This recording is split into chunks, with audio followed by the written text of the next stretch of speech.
And some people, they put a lot of detail.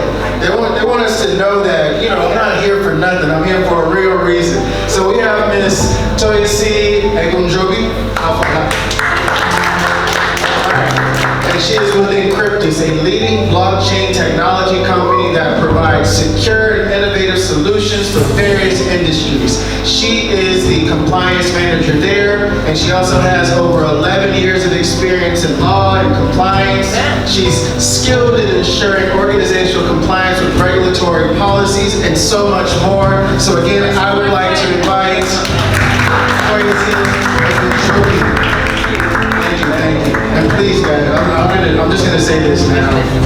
I have a speech impediment, so if I mess up your name, forgive me now. Forgive me in advance. All right, and next, I would like to invite Gabriel. He is with Money Point, and he also has his own. I'm gonna give you guys. I'm gonna give I'm gonna give you the reason to applaud. So I'm gonna say the name and then give a little bit of the bio, and then we can clap as they come up. But yes, he's working with Money Point, who has brought on over 3 million people. I know a lot of Money Point interactions myself because it's very fast and people like it. But he also has Azel and Eden, which is a learning and development audit platform that also works with program design, performance management, and learning tech proficiency. He himself is a speaker and workshop facilitator and the L&D leader known for cultivating high-performing teams using a blend of content, tech, and people. Mr. Gabriel, welcome.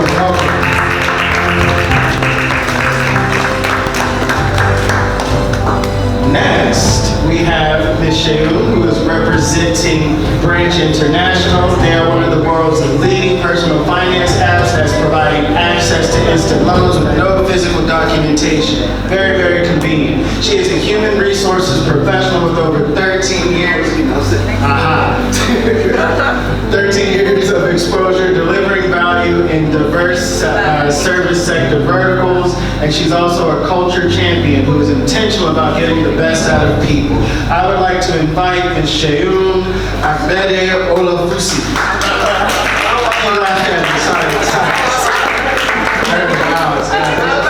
That was a high level of disappointment in that. A high level of disappointment from the crowd. My apologies.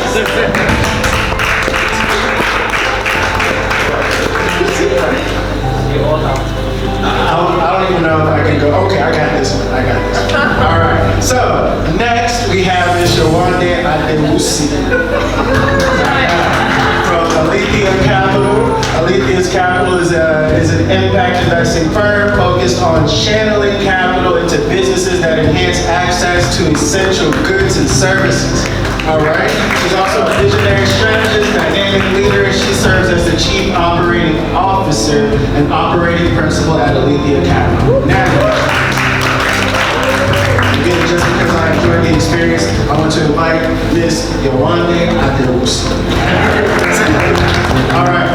And also, wow, I think I messed up. I should have had yours up here too.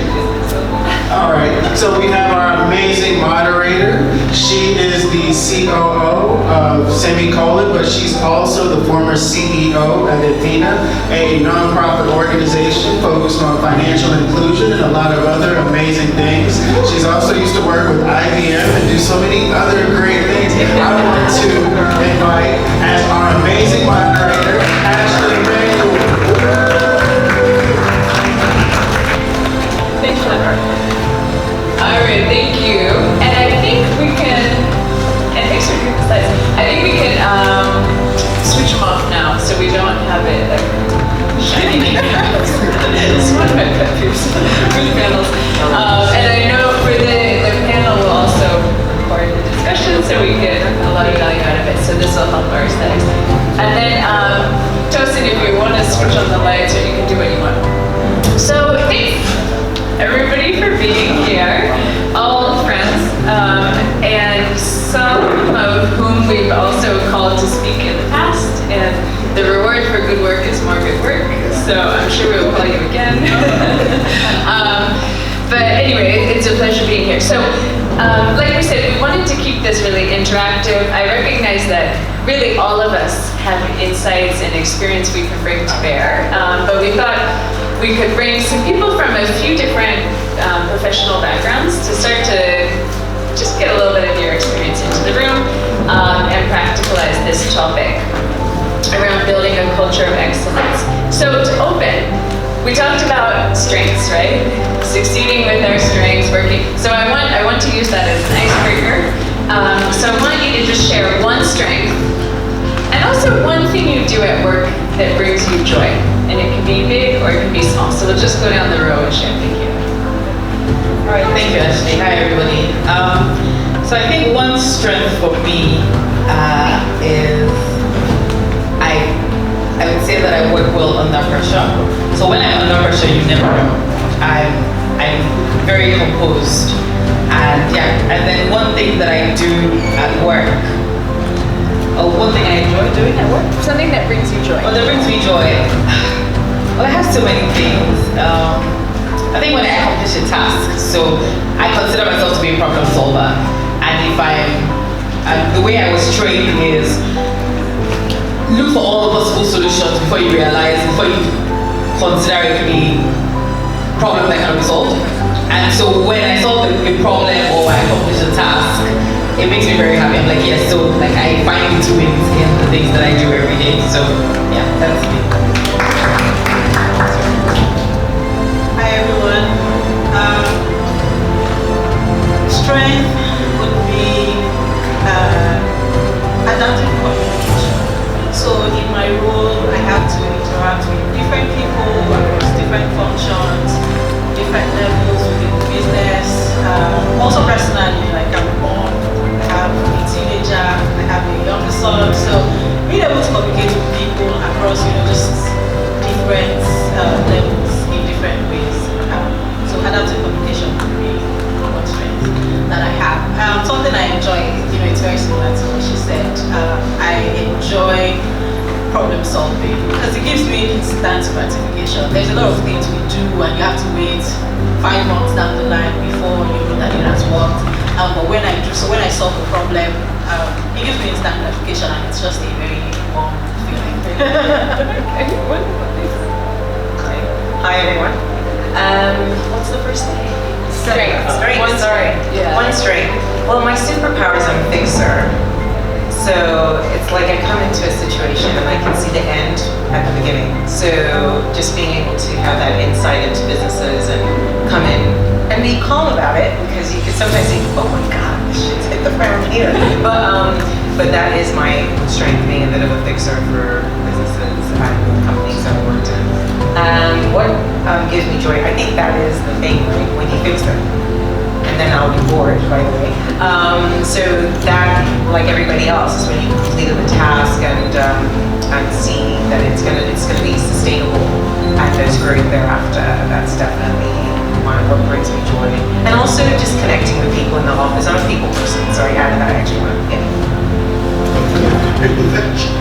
All right, strength. There's quite a couple. I think my biggest strength would be very close to communication and leadership. So the teams that I've led over the years have called me certain people. They usually point this phrase. It's either leading coach or coaching leader. So because I'm fundamentally a teacher, a large chunk of my work revolves around just helping you become better. So they see that as, this guy has my back, this guy loves me, this guy wants me to progress, this guy will not punch me if I don't get it. So I come off as a coach, even though I don't have a certification for that yet. What do I enjoy doing most of that? Well, again, this may be cliche, but just helping people get better at coding.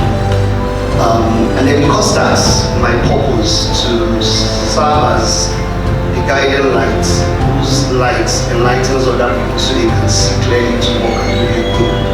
That's what gives me joy. So I live in a bubble where my work and my purpose is the same thing.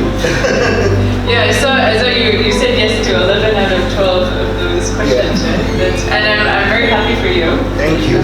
And it seems like we're on like the dream team of fixers over here. So we know who to call in when we have problems in our companies, right?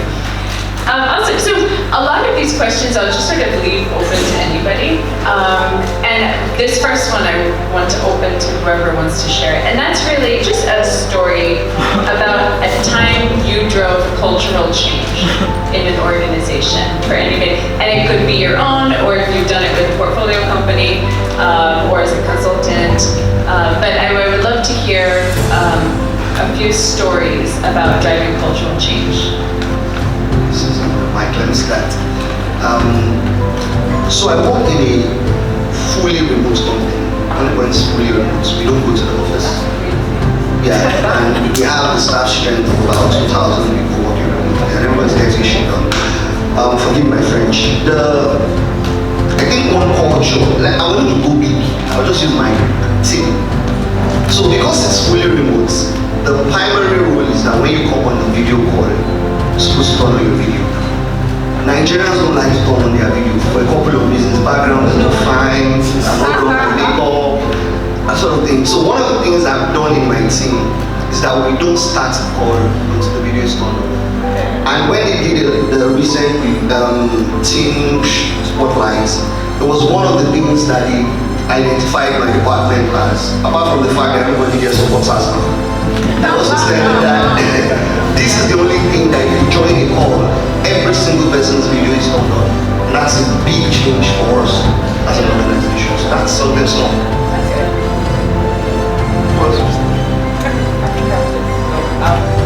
So I worked with different startups, and you know how like startups can be very no structure. People do things like organically, anyhow, sometimes.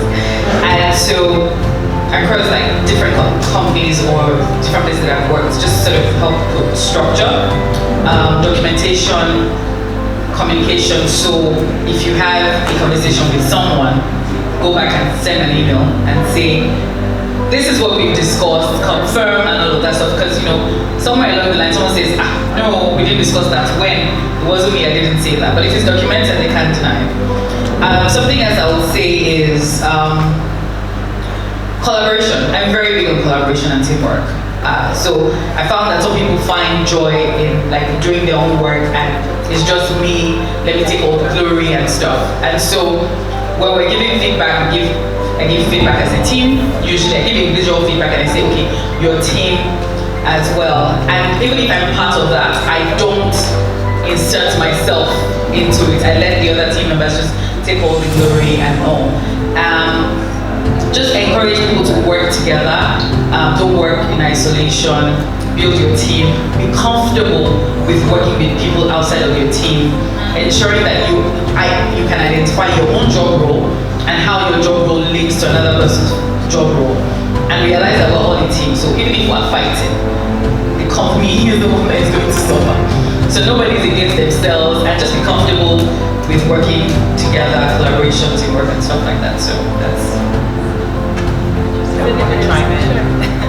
You're talking about the team. In my experience, it's the top. When the top is not exuding the culture, forget it. It's never going to cascade down. I worked in a company that came from 8 companies merging together over 2 years. So you can imagine you're bringing 8 companies plus the new people like me that didn't belong to any of them. So 9 cultures, in fact. So, and the problem was, again, there were different cultures at the management level. So if you worked in one particular vertical, the Oga was very an Oga. You don't call him by his name. All of this. And then I'll just throw in, hi, and everything. And then they'll call me by my name. So I had to, so you know how that causes a problem, because I'm even bringing the gender issue in. You call me by my name, you're calling him Oga something something. I know we're Ogas together, or we're names together. So because it felt a lot of the company sat in my directorate, it became clear that we had to really document with HR what is our culture. And at every opportunity, your screen saver, anything we gave you, your pencil case, anything, your mug, push it, the whole wall, every lift you went inside, said the culture, and you always reminded people in terms of, and even as a director, you remind someone, oh God, you're not exuding the culture. And then you go, oh yes, hello, yes, TI, YA, what, because we decided what would be, some people were never going to be comfortable with first name basis. It was not going to happen. So it came initials. And also, I also tell teams, you can talk to someone with not calling them anything. You don't have to say Oga anything, you don't have to say Mr. Oga, Sir, and just go straight to what you want to say. If you're feeling uncomfortable, which way.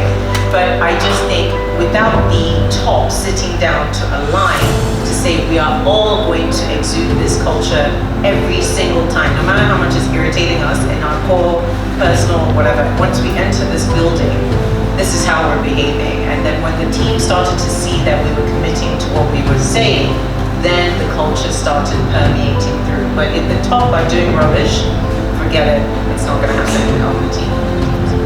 That's a great point. Jen, did you want to chime in on that one? Yes, I'll come from the angle of communication. So we, just like we all use WhatsApp, we use Slack, and we had a problem in Nigeria. People were used to going into DMs to ask for stuff. So you have a team of 5 and you're all working on a project, and rather than come to the Slack channel, the public Slack channel to talk about the project, they'll go, yeah, and it was mostly folks in Nigeria, and I don't know if it was because, we're used to, side talks, let me do this on the side, so that if I'm going to mess up, I mess up, just get it on the side and it will come out in the open. But I then had to work on that. So if you come to me in my GM, I will take it. I'll just go to the public channel and respond to the message that you sent me in the public channel. And it took a while, but it was very important to let people know that open communication, because it's one of our values at Branch. So open communication is very important, because if you're not around, then someone else can work on whatever it is that is pending. Or if it's in your DM, if you leave the company, if something happens, then it's gone forever. And so I had to drive that culture of open communication. And today it's wow, everyone is communicating out. They get. Everybody will do it. Everybody will remember it. And those that choose not to do it, it's fine. But they cannot ignore that for 6 months we're running a challenge, and every meeting we're talking about it, managers were talking about. So I think those two things are things. Create a system that can accommodate the changes of your business and allow your culture to scale, and then also part time drive challenges and things that will make it exciting for people to want to be creative.